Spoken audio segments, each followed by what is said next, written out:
Okay, well, we're back, and thanks for joining us for this edition of For the Love of Exercise. With me is Shawn Camp and Jessie Montegue. Hi. Hello. Hi. And we've hung out a little bit at races. We have. And a little bit here and there at talks as well, haven't we? We have indeed. But tell me what you did. You haven't been in Singapore that long. Tell me about your journey to Singapore. And I'd really like to touch on what is an amazing transformation for both of you. Oh gosh. So we moved to Singapore about 5 years ago, and we'd kind of started some sort of a fitness journey when we moved here. We were basically going to the gym. I was doing not a lot at the gym. I was that person that sat on their phone on the treadmill or on the bike. Probably burned about 4 calories in my workout, and then went home and ate double because I'd worked out. So yeah, I finished university and had to put on a significant amount of weight. So I was sitting at about 85 kilos, and kind of realised that I probably needed to do something about it. So I joined a company called Slimming World, which is in the UK. You go once a week and they weigh you, and they let you know if you've gained weight or lost weight. It's interesting. And then it basically got to a point where I realised that the food wasn't enough and that the exercises needed to be a part of it. Right. Yep. So I started to look a bit more. The first thing I really got into was just weight sessions. Yes. And I kind of followed that until our friend invited us to do a Spartan race when we got here. Yeah. And we just did it in open for a bit of fun. And I'd never run 500 metres. And before the race, I got up to having run 3 kilometres in one go. I was very proud of myself. And then got to the race, and it was one of the worst experiences of my life. I had to stand at a water station and my skin felt like it was on fire. Failed most of the obstacles and kind of got to the finish line and was so embarrassed about how awful I'd done that I kind of committed to never ever having such a terrible experience again. So then put some effort into training, and yeah, it kind of took off from there and had much more success at the next race. So some of that reminds me of some experiences I've had as well, and of coming to a realisation that you just didn't know how to train for it. I had no idea, and I'd never run, and I didn't want to run. I think when I get an athlete that has this epiphany, I'm really happy, because they're going to listen to everything and they're going to follow. So this is a great place to start, I think, from a situation of, let's be like Forrest Gump. Whatever you tell me to do, I'm going to do. I might ask some questions, but this is, I think, is a very healthy place to be, where you're actually going to follow some structure. Yes, and I was very lucky because I had someone who had the knowledge, who was conveniently living in my house. So it then became my entire focus as to what I could do. Everything was Spartan training focused, and Shawn was helpful in that. So tell me about that relationship then. Go on. No, you go. No, go. Okay. I'll let you talk. Yeah, so we've been married longer than I've been coaching Jess. We got married 5 years ago. Yeah. And yeah, then when we moved to Singapore, I retrained as a personal trainer and fitness coach. The first couple of years before we did the Spartan, I was very focused on like what we call bro gym sessions. Yep. Going in, benching all the way, doing some pull-ups, doing loads of push-ups, doing bicep curls, doing squats, which was fun. Made you look nice, but I thought was making us really fit. We did the same first Spartan race in the Open, and as embarrassing as Jess's performance was, I finished 10 minutes later, despite spending like 14 hours a week training. There was people I trained that I thought were way less fit than me, waiting for me at the finish line, wondering what had happened. There is a great photo where Shawn is crossing the finish line, and it looks like I'm pointing and laughing at him. I'm not. I'm showing him where the fire jump is, but it does look I was awful. so unfit. I was basically didn't know what was happening, and I had my t-shirt in my hand because I'd sweated so much I couldn't keep it on. I basically tripped over the fire, got to the finish line, drunk 2 beers, and then went home and was like, I am not fit. So yeah, then when Jess decided she wanted to do Spartans, I had a couple of friends that wanted to do it as well, and we all looked into sort of what that entailed, and it was running. So went and did my SGX certification, which is the Spartan group exercise. Was really lucky to do it here with Jody I, who used to be the head of coaching and sports program for Spartan. He actually left last year, but yeah, was really lucky to actually have him here and do it with him.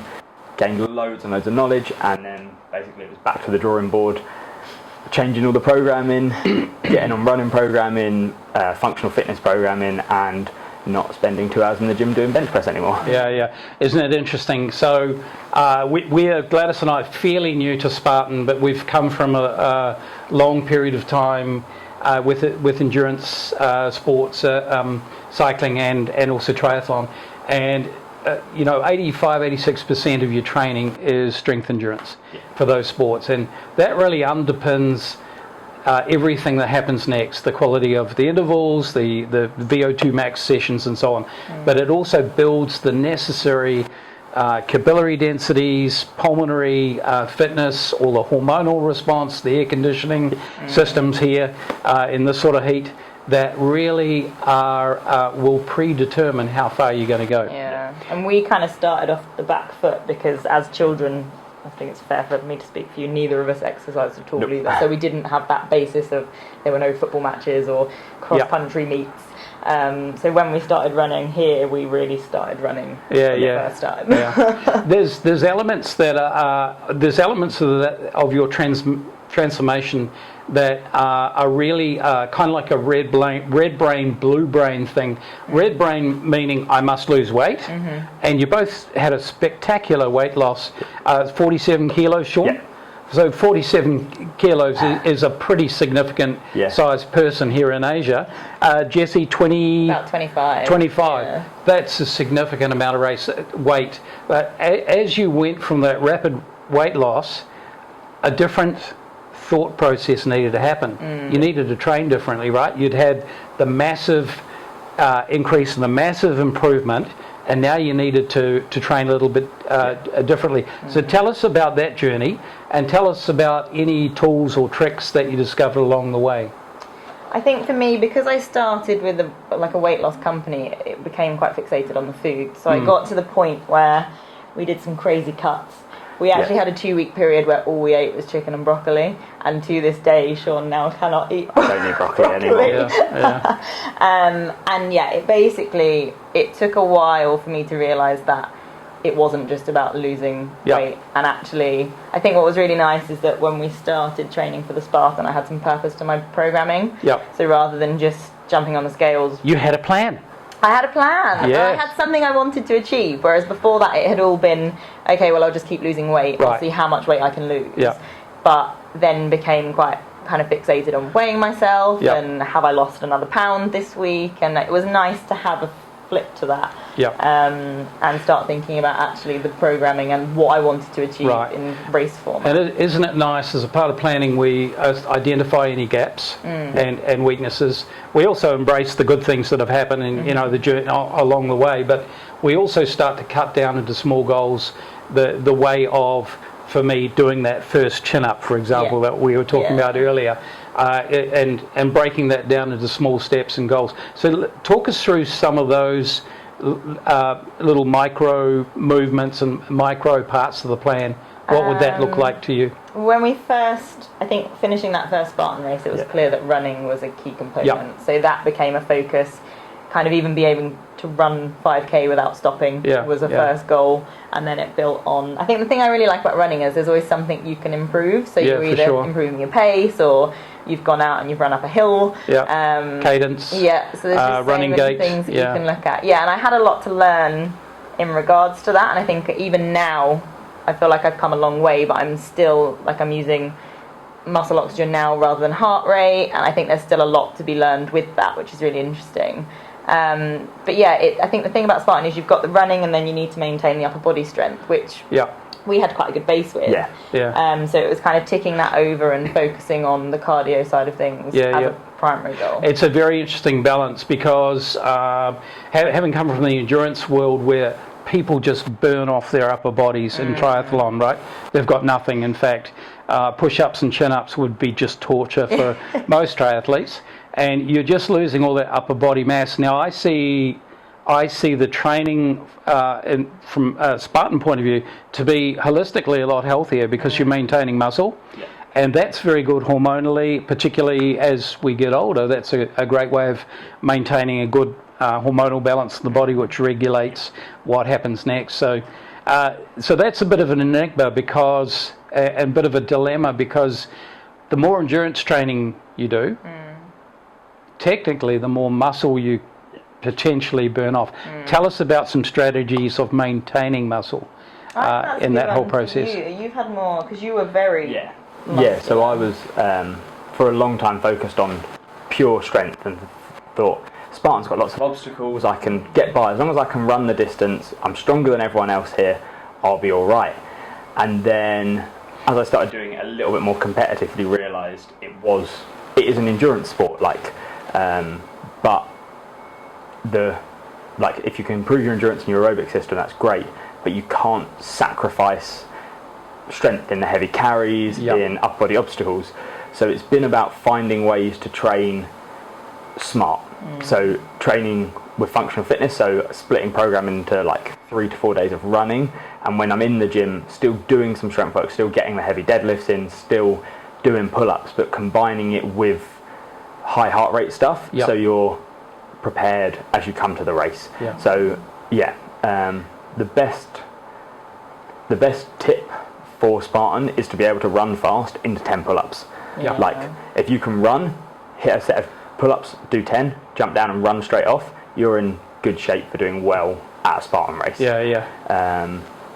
In terms of maintaining the muscle, it's just about getting your calorie intake right, getting your training right, getting your intake right, not spending as many hours training as there are in the day, about training to what you need to do to meet your goals.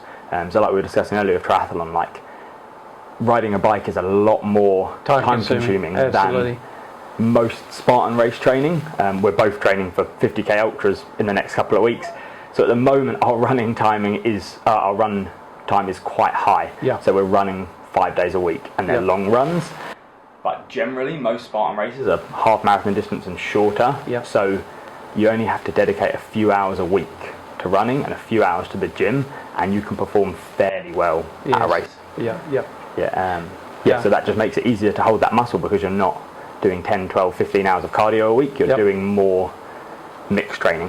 All right, so you touched on something that I want to pick up on, that's food and recovery. So some food. We love food. Maybe not broccoli and chicken no, so no much. More broccoli. But no chicken still, just no broccoli. All right, okay. So you've recently, or a while back, you took on board some supplements from New Zest. Yes. Pea-based protein? Yes. Or plant-based? Yeah, we had, when we were doing the gym bro sessions, we were also doing the gym bro protein shakes. Okay. And I used whey protein for a long time, and then being a teacher in my non-athlete time, I'm really aware that the message I want to give to my class is one of sustainability. Right. So I did a fair bit of research into dairy and whey protein. Right. And we're actually mostly vegetarian during the week now anyway, at home anyway. Okay. So I was basically looking for a non-whey based protein and tried a few, and had got to the point where I decided that vegan proteins were disgusting. And I tried about 4 or 5 and they were all horrible. And then, really interestingly, one of my friends sent me something about getting a free sample. Okay, I'll give it a go. So I signed up for a free sample for New Zest. And then I was down at the stadium race and heard someone go, "Hi, Jessie," and turn around, and Scott was actually down there. Oh, yes. Kind of got chatting to him. He gave me a whole range of samples to try, and realised that actually they are really tasty. And the good green stuff as well has formed quite a basis of, I do have 24 children in my class. They are all sick at some point. So sharing those germs with children who haven't got the best hygiene, that green stuff becomes really important. And touch wood, I haven't actually had a day off of school since I've been having it. So, well, considering your training load, that's pretty good. You're very, very much doing something right there. All right, now cool. Now so quite unashamedly, I want you to talk about recovery, and this is something where we've connected on with our product. But I'd like you to explain how you're using our compression, active compression product. Because you're balancing a whole lot of different things there, training, work, everything else you have to do. You're a wife, you're the head of the house.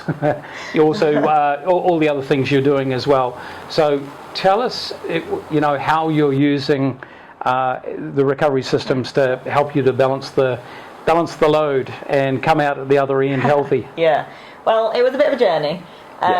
When we had that terrible race and I decided that Spartan was going to be something I was going to work at, I'm very much an all or nothing kind of person. So that's surprising. It was everything I wanted to do in my free time was training based. Right. And we basically battled it out as to how much I could train and when. Yeah. And if I'd been left to my own devices, I'd have been training every hour that I wasn't at work. Yeah. Which came from a genuine place of wanting to improve. Yeah. And then, with some of your help and a lot of Shawn's help, I realised that I was getting injured all the time.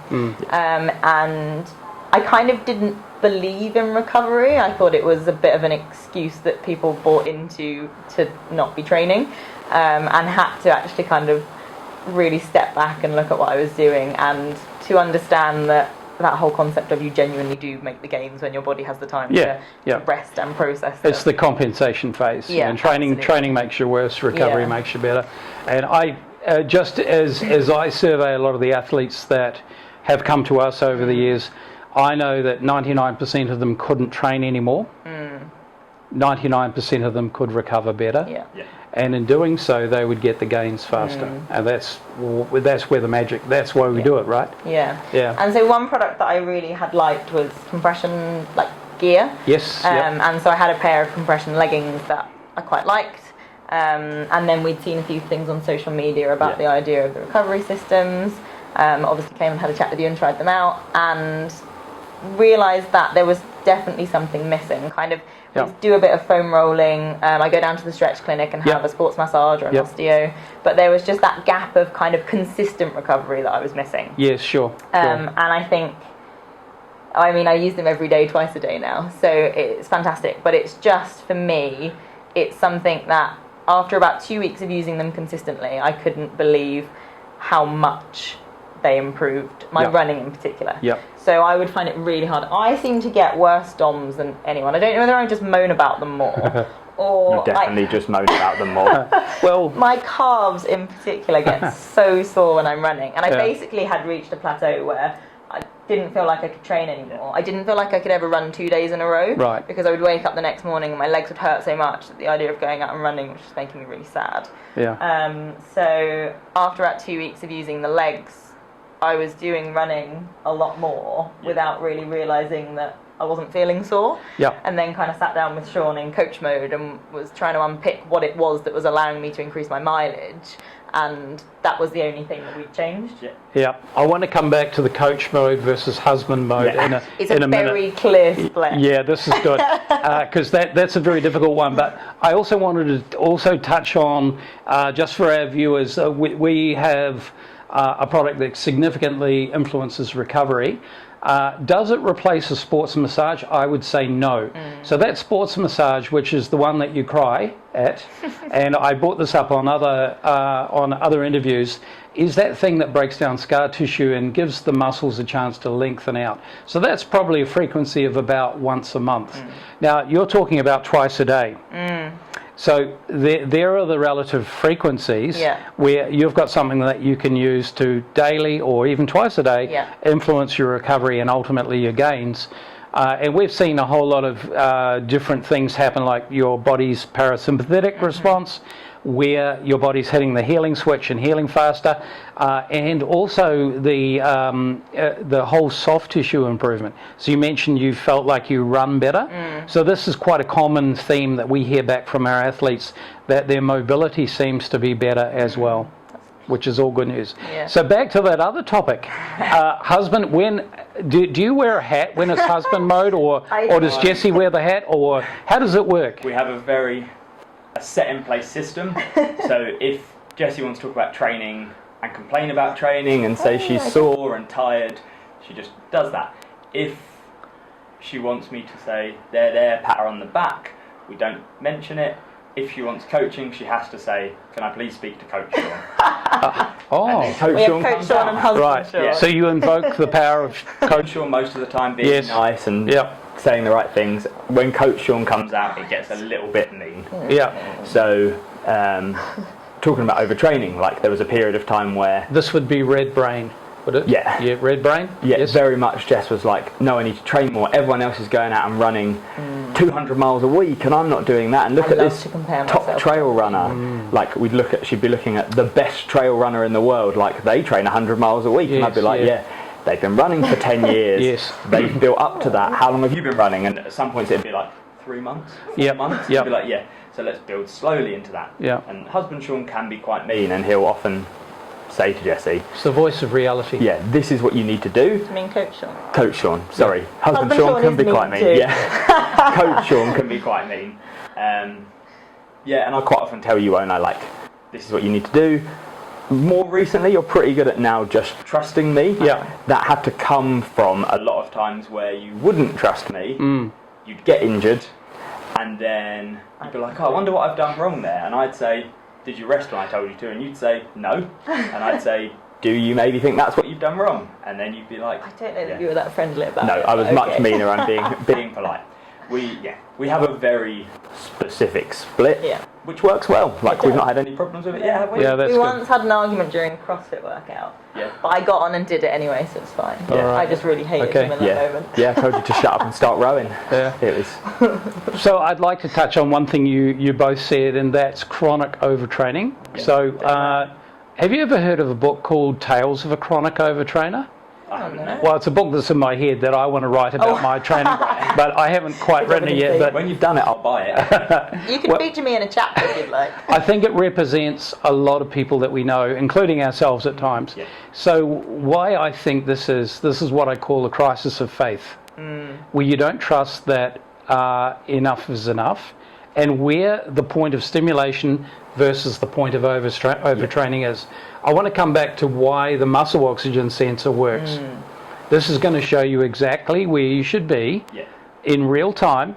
Despite the fact that you might feel tired and grumpy that morning, it's going to give you what physiological mode your body's in at that moment and how it's responding to the load. So I've used it on days when I've realised my muscle oxygen is not coming up into my working range, and I've known that's a point to stop, sit down at the coffee shop and have a coffee, because really doing anything more that day is, my body's saying no.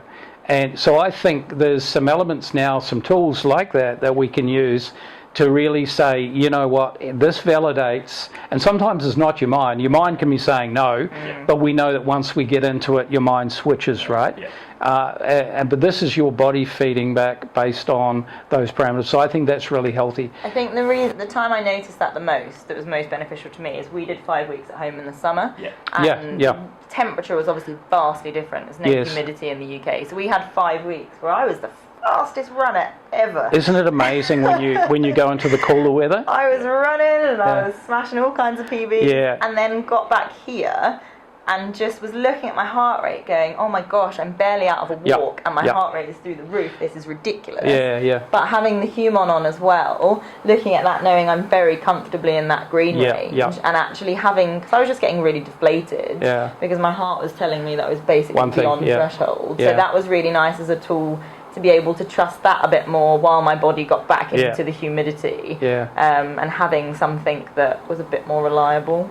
So that's where muscle oxygen overcomes the limitations of heart rate training, because it's so affected by climate, sleep, coffee, you name it, lots of different things. So that's a really good point.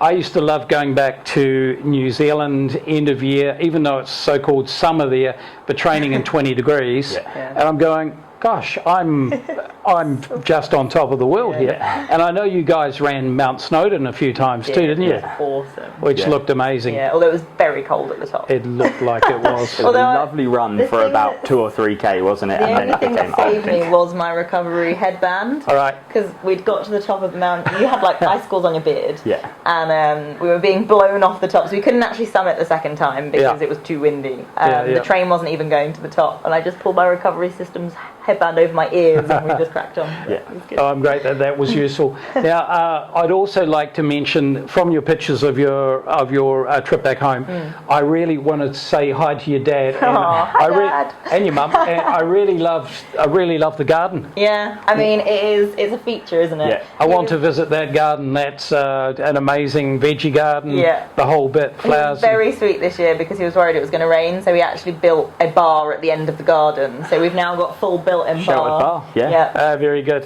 very great. Alrighty. So now you've got an ultra coming up. Yes, So what have you Yeah. discovered? we feel differently about it. Yeah. All right. Okay. To preempt what I'm gonna ask you, I found that over the years coaching triathletes, that somehow people were under the misunderstanding that the progression in triathlon was sprint, Olympic distance, 70.3, then full Ironman. Now, it's not. I'm going to tell you that it's not. You shouldn't be doing that. And your body will know and will find its sweet spot. What is a sweet spot? Well, sometimes it comes down to as simple as, what's your training budget for the week? How many hours can you... In fact, it's not 1 day, 1 week. We're talking about 12 weeks is one training cycle, and we're really talking about years, building upon years, building upon years. So one thing that I would say, and this leads into, tell me about what you think about going longer. The training involved, the recovery, do you think it's your sweet spot?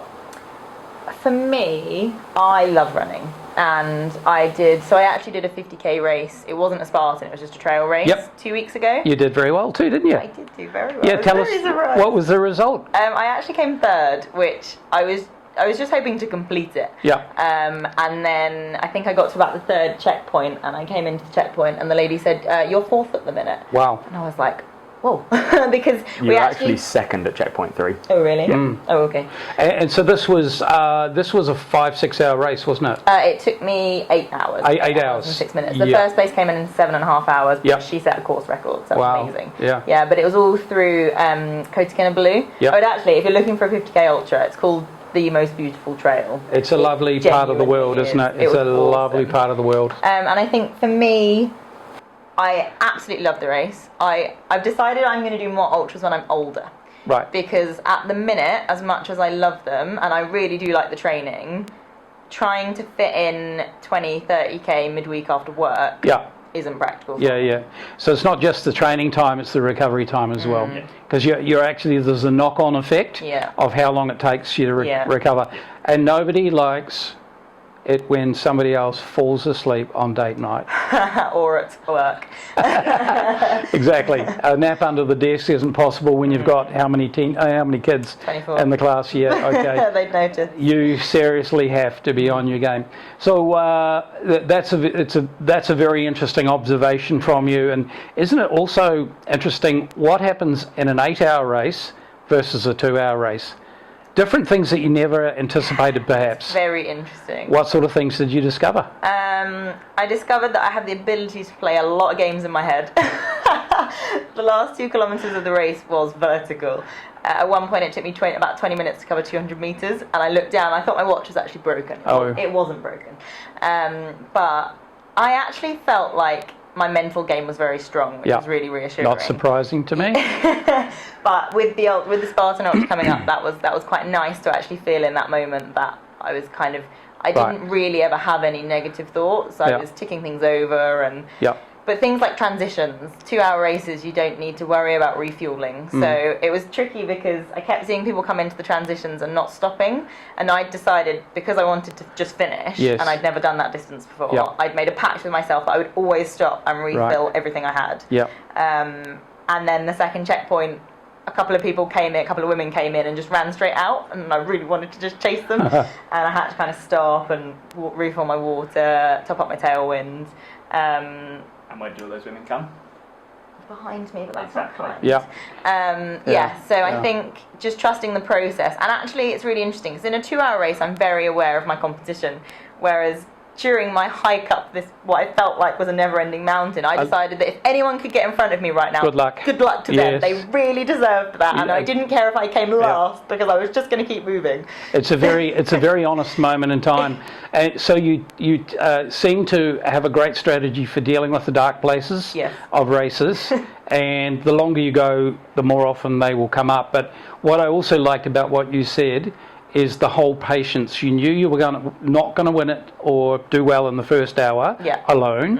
There needed to be a longer term strategy. So I think that was a really good approach for your first race of that length. Thanks. That bodes well, actually. Well done, coach. Well done, coach. I would say the biggest thing I think you discovered in training more than the race is that you can eat while you're running and you can refuel. Yes. When we started your training block, you were like, I can't have anything. Yep. I'm going to just have to have water because I can't eat. Yeah. By 6 weeks before, you were like, oh yeah, I'm experimenting with this different nutrition. I'm working on like jelly babies and nuts and what gels I can use. And you were able to have those gels and stuff without it. And I think that's interesting because there's so many kind of anecdotal stories out there. There's no hardcore evidence, but there's so many stories of people running and eating burritos and mac and cheese, I couldn't sweet comprehend eating an actual food source, whereas the liquid calories really work for me. So I found over the years that liquid calories can get you into trouble if it's hot.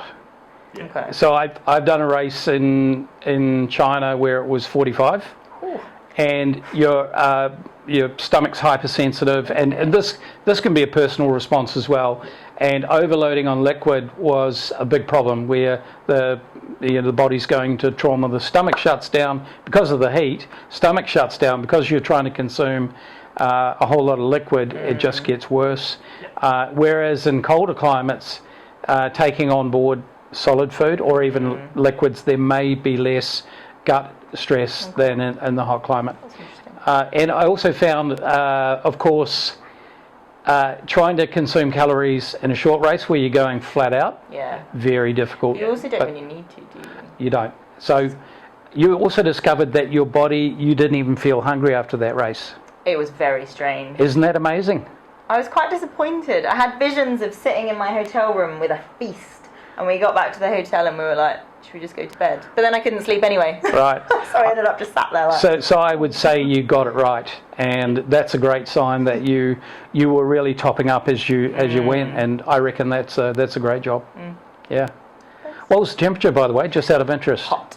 Okay, so I think it's about 35. Okay, all right. So pretty, that's enough to do some damage. Yeah, for sure. I quite like the heat. I feel like I'm better with the heat. You're much better in the heat. Yeah. Okay.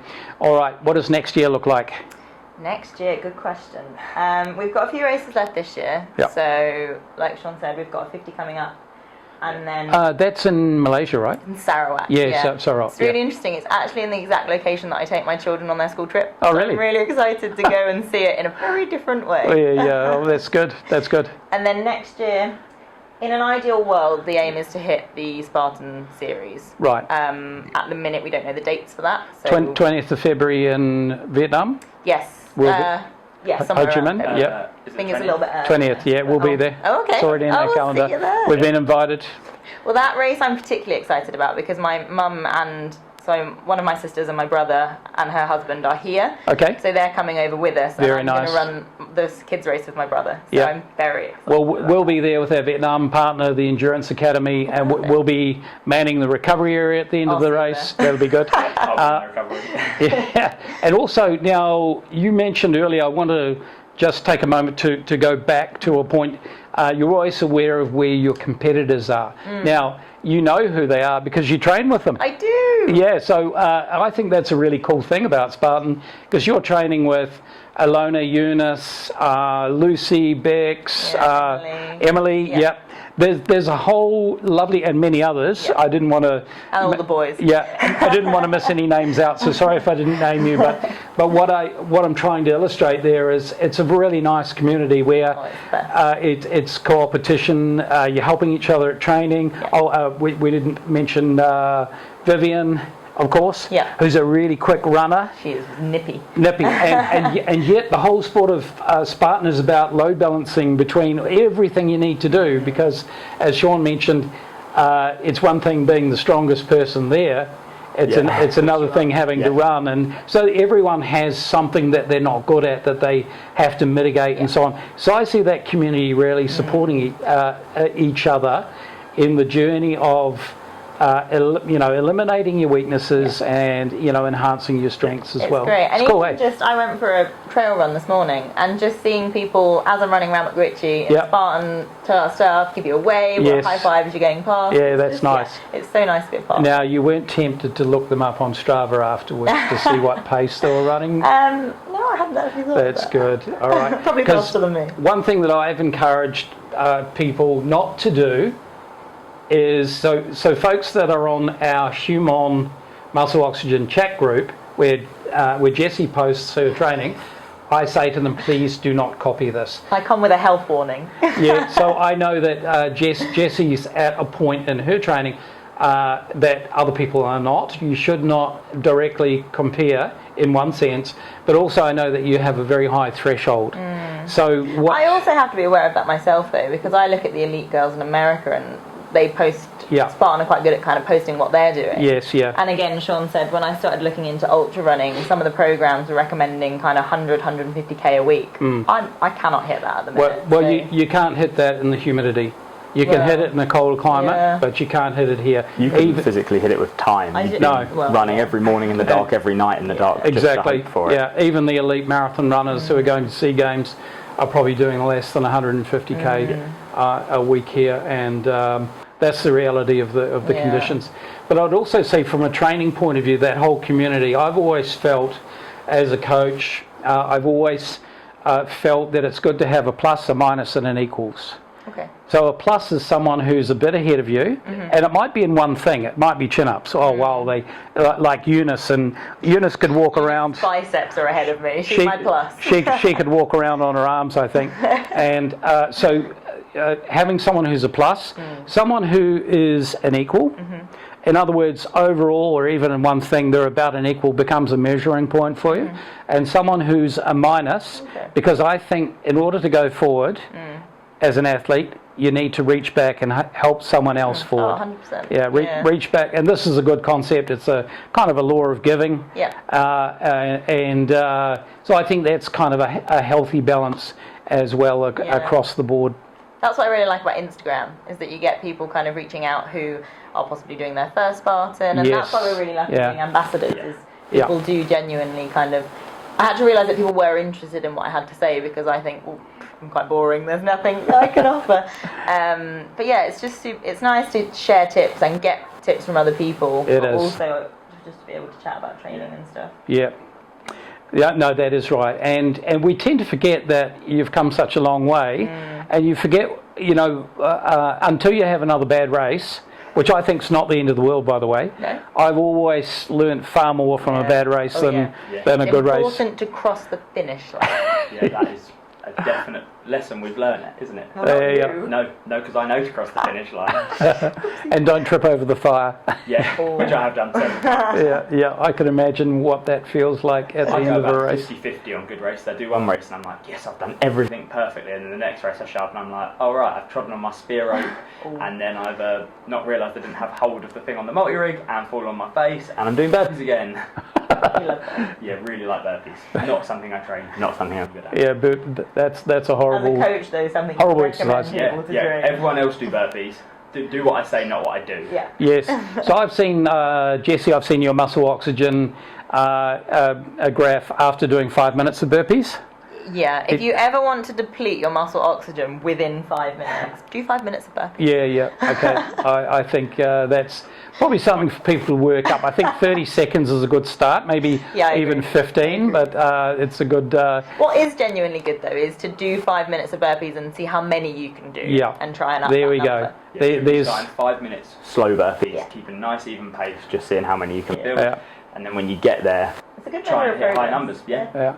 Well, I know you've been a real encouragement to a lot of people, including me in my journey towards one pull-up. Yay, We're rooting for you. Yeah. We believe in And you. one day I'll get there. But also, you've been great ambassadors. I know I speak on behalf of New Zest, so Scott's really delighted with what you're doing for his brand, as we are for our brand. It's important. It's important for us. We love to be connected into a sport like Spartan because it's new and exciting for us as well. And we just wanted to take a moment to thank you both, and also for spending this time with us and our viewers. So we're gonna cut this video up. We'll post it in its full length, but we want to cut it up into topics as well, because I think there's been some really great tips from you both. So very grateful. Thank you very much. No, thank Thank you you. for having us. Okay, Thanks. and that's For the Love of Exercise, and it's over and out for now. Bye bye. Bye.